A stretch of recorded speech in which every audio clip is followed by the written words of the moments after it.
Welcome. It is my great pleasure to welcome you to today's Council on Foreign Relations meeting with President Marrzouki of the Republic of Tunisia. First, some housekeeping arrangements. Please completely turn off, don't just silence or put on vibrate, all cell phones, Blackberries, smartphones, etc., and all wireless devices to avoid interference with the sound system. Second, I'd like to remind members that this meeting is on the record. We're also joined by CFR members around the nation and the world who are participating via a password-protected teleconference. We'll be hearing from some of them during the Q&A. My name is Gideon Rose. I'm the editor of Foreign Affairs, and it really is a great pleasure. I think it's fair to say that in the last couple of years, the Arab Spring has been one of the dominant events, not just of these years, but of the entire new century. And Tunisia has not only led the way, but shown the way. It was not only first, but has turned out so far extremely successfully. And it is a continuing example to the region and to the world. And a decent amount of that is due to you personally, President Marrzouki. So let's just talk a little bit about that. 2 years ago, did you sit around thinking, a couple of years I'm going to be at the Council on Foreign Relations talking and speaking at the UN as the president of Tunisia? Oh no. First of all, I was in the 90s, I was head of the human rights organization, and then we have at the time to face huge problems of massive human rights violations, like torture, like death penalties, like unfair trials, and so forth. And at the time, I was just a professor of public health. And I remember I wondered, nobody is teaching dictatorship as the worst disease in the world, because we used to teach our students that you have malaria being responsible for more than 3 million people dead and so forth.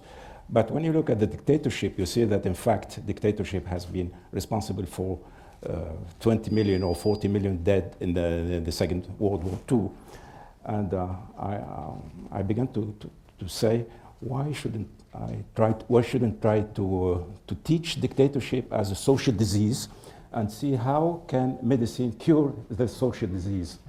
But I didn't have this time. I didn't have enough time because I was jailed. I was sent to jail for more than 3 months. I was in solitary confinement for 3 months, and this is terrible. Solitary confinement is a kind of, real psychological torture. And afterward, I have been sacked from the university, and then I was in exile in Paris for more than 10 years. And really, I remember by 2010, I thought that we were probably going to die in exile. Like my father was also a political opponent to Bourguiba, and he died in Morocco. So I thought I will probably die before seeing the revolution. But I can say that now I am a very happy man, and I'm a lucky man because I saw what I dreamed for many years. Democratic state, human rights protected in my country.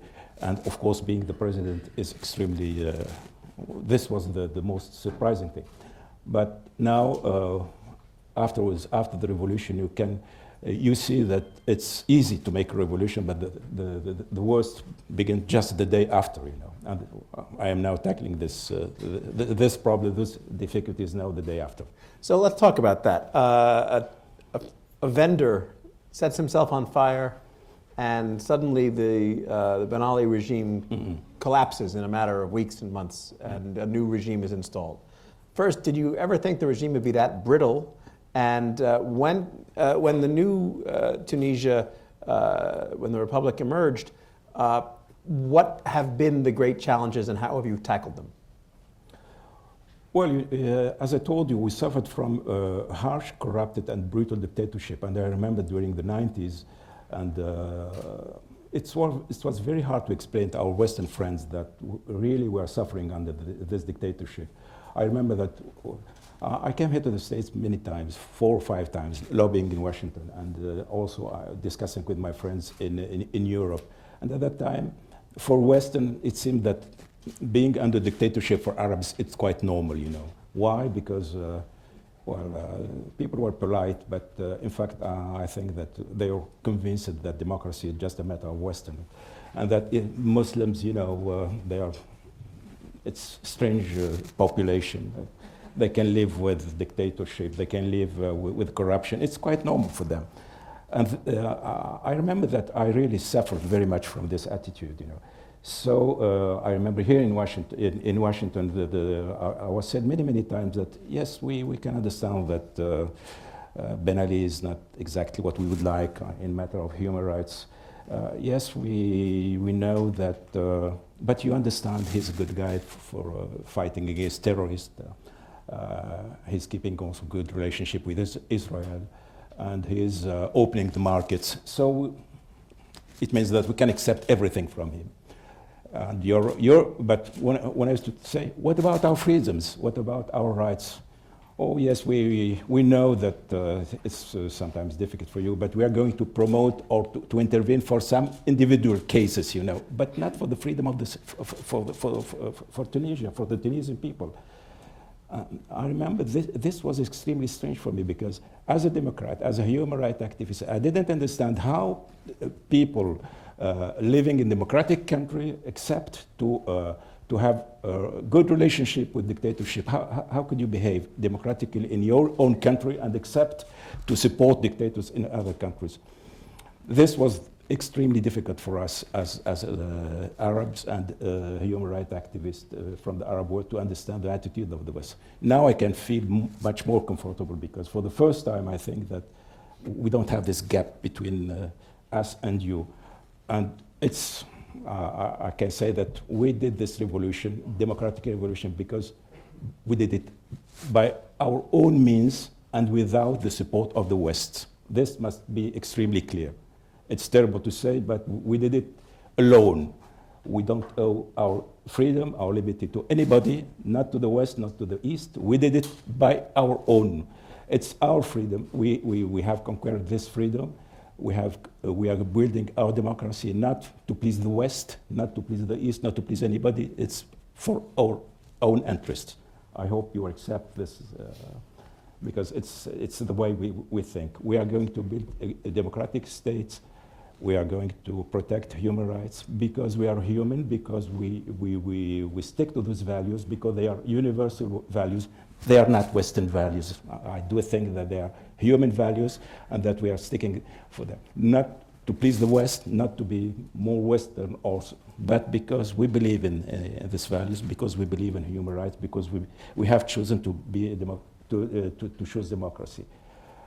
And what was your other question? What are the challenges that? No, but I think that's incredibly important, and I think that why has Tunisia been so successful compared to some of the other states in the Arab Spring? Because, as I told you before, because Tunisia is a homogeneous society, is a well-educated society, is a middle-class society, is a westernized society, because we are very close to France.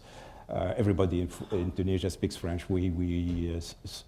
So we were ready to be a democratic state since the 80s. This is why we couldn't accept the way that even the French, you know, treated Tunisia and say, look, democracy is not for you. Democracy is just for us. Even if you are what you are, democracy is something linked to the Western history, to the Western culture. And, but in fact, it was not true. I think human beings have the same needs everywhere. So I don't think that a French person or an American citizen is more committed to human values or has needs of justice more than a Tunisian or an Arabic. And this is why I used to say the political system that we have in the Arab world is not normal, and we are going to fight against it. And this political system will probably crash. You cannot rely on dictatorship, because those dictatorships are quite abnormal, and we are going to fight them. And But at the time, I wasn't heard. Now Western and especially European begin to understand that probably they didn't manage the situation as they should.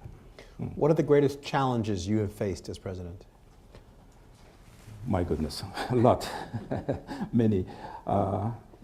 First of all, I think the high expectation of the population is extremely high. They want everything. They want it now. They believe that just after revolution, everything is going to change, and we have to explain them that's not true. That we need time, a lot of time, because curing all those social diseases,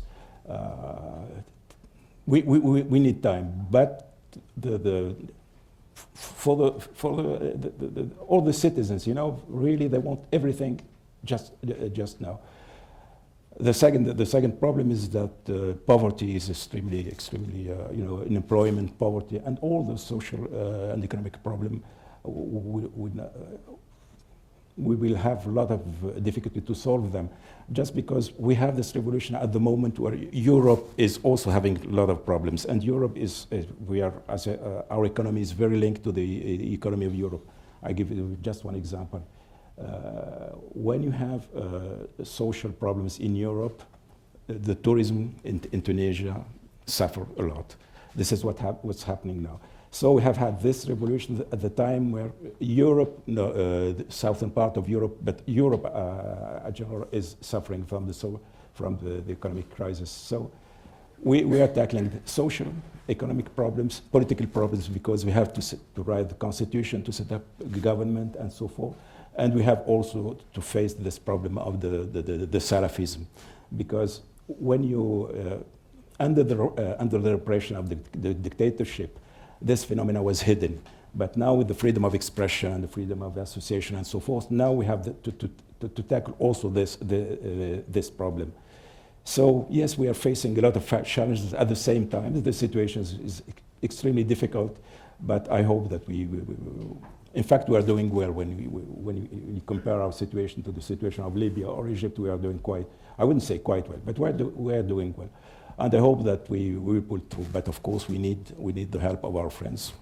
Well, let's talk about this. So what sort of help would you want to see from the United States, from the West more generally, from the world at large? Mainly economic, mainly supporting the economic reforms and helping us fighting against poverty, because we do not need anybody to teach us how to build a democratic system. We can do it by ourselves. I always receiving in my office people saying, "Hi, we are going to show you how to make an e-government." We say, "Okay, thank you, but we do know how to do it. We just want economic help." Because this is the main important things. We can promote human rights, women's rights. We can defend all this. We can do it. But the problem is we need open markets. We need funds. We need investment. Yes, so this is the main problem. You mentioned the Salafi issue. Talk about that, please, in context of Tunisia and North Africa more generally. Well, people think that the Islamist movement is a homogeneous movement. In fact, it is not. It's wide, very, very wide spectrum. And in this very wide spectrum, we have the central part is what we call moderate Islam. And moderate Islam is, you find it in Egypt, in Tunisia, and now, for instance, the political party now, which is in the government, with the two secular parties, represent this central part of the spectrum. And then you have, at the far right of the spectrum, you have the Salafist. And even the Salafist itself, it's a spectrum. It's a wide spectrum, because part of the spectrum is made of what we call pietist movement, or people, dealing with the religious question. And then you have the other part of the spectrum. It's a tiny minority within the tiny minority, and those people, are violent. They are against democracy. They are against women's rights. They want Sharia state and so forth. And those people are extremely dangerous, because first they are dangerous for the image of the country. Look at the harm they did 2 weeks ago when they attacked the American embassies. There were a few hundreds, a few hundred. And the whole population, the majority of the Tunisians were watching the very, they were very shocked. Of course, they were against what was happening, but this tiny minority is extremely harmful because of the image they give of Tunisia. And now they begin to be a threat to our national security because the same groups exist in Libya, in Egypt, and now in the northern part of Mali, where they are going to have a safe haven or something like this, where they can, yes, they work together. And the northern part of Mali is now being a real threat for the whole region. So the Salafism is now a danger for our national security, is a danger for our image abroad, but it's not a danger for the stability of the country, because once again, it's a tiny minority within a tiny minority, and they don't have, in fact, they are not a real threat for our democratic system, for our democratic process, because the great part of the Islamist trend itself is part of this political process. The tourism is a major part of the Tunisian economy. Yeah. We were talking before about how you would like to diversify your tourist infrastructure and draw people from the West and Japan as well as Europe. What sorts of things can people find in Tunisia? Everything. Everything. Hospitality, friendship, as I told you, also fine cuisine. So I think you can find everything. A new experience also, because you know, Tunisia is a small country, but in this small country you can have three climates. You have the southern part of Tunisia is desert, then we have nice coasts, Mediterranean coasts, and then we have the northern parts, mountains. And you have very rich cultural heritage. You know, you have Romans, Phoenicians, Arabs, Turkish heritage. So it's quite an amazing, interesting country to visit. Please come on. Are you worried about if Tunisia is going well? Are you worried about other countries in the region, and you worry that some of their experiments might not go as well as yours, and that there might be spillover backwards towards you? I don't think so. I think the old political system is dead. Now the problem is how to get rid from this political system. The old political system is one man, one party, the reign of fear, the corruption and so on. This is completely over, completely dead. So the way each country is solving the problem, Tunisia is a lucky country because our revolution was peaceful. We didn't have, we would just have 300 martyrs and 2,000 people injured. While in Syria, unfortunately, they have more than 20,000 people now dead and more than 100,000 people injured. So the cost will be different from Tunisia. Didn't pay, as I told you, probably the less cost is in Tunisia. The worst is in Syria. So every country is getting rid of the dictatorship by its own means, its own way. So, but what I'm quite sure is that in Libya, in Egypt, things are going well. Actually, things are going well. So I'm optimistic about Tunisia, about Libya, and about Egypt. Now in Syria, maybe in Iraq, in other countries, it will be tougher. So wait one second. So the Newsweek cover of Muslim Rage. Nonsense. It's nonsense. It's completely ridiculous because it's just like we would have in our countries American rage just because about you know, people shooting, you know, this massive killing in some your schools or your I don't remember the last one. What was it? Aurora, Colorado. Well, we would say American rage, the schools of Aurora in the. That's completely stupid, you know. Doesn't mean anything. You know, we have had 2 or 3 riots in the Arab world. As I told you, maybe 200 or 300 people in Tunis, maybe 200 or 300 in Cairo. That's all. If you can talk about Muslim rage, Excuse me, but it's completely silly. Okay. On that point, let me press you on a different thing, which is, so it seems like we have seen over the last decade repeated instances of some kind of clash between free speech issues and sensitivities in certain parts of the region. So you have the cartoon, the Muhammad cartoon controversy, which erupts across the region. You have this crazy film which erupts. Is it ever going to be possible to not have crises between free speech and local sensitivities with regard to religion, blasphemy, and so forth? Yes, of course.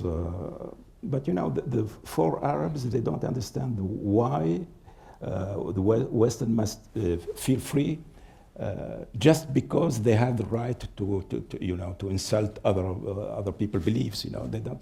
Yes, why is it so important for you to insult our beliefs? And this is a precondition for you to say we have the freedom of speech. You can have your freedom of speech and without insulting us. This is the position of the Arabs, you know.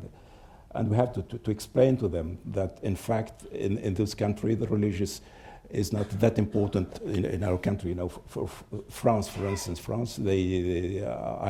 lived in France more than 20 years. I know that the relationship they have to the religion is quite different than ours. So I think it's also a problem of, I wouldn't say cultural conflict, but the relationship to religion is quite different. And for Muslim and for Arabs, they don't understand this relationship. They don't understand that in the West, things are not that important. And we have to explain to our Arab fellows that, in fact, even in the West, this attitude against Islam is I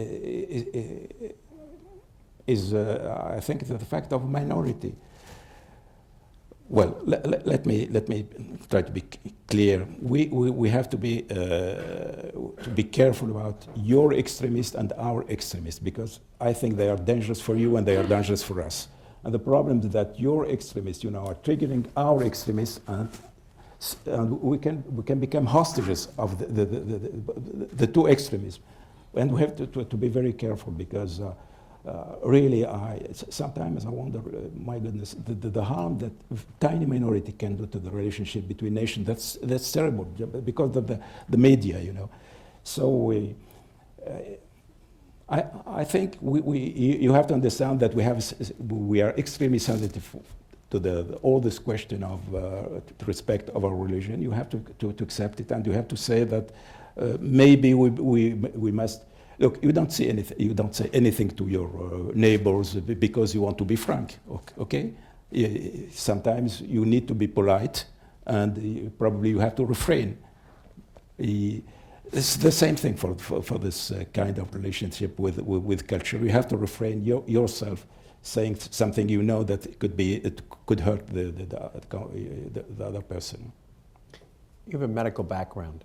You're now the president, civilian president of a fledgling democracy with massive challenges and the hopes of your people and the region on your shoulders. You have, you're trying to bridge a cultural gap between regions of the world that some would see in conflict and clashing, but you hold out hopes for better relations. How do you deal with the stress? Well, I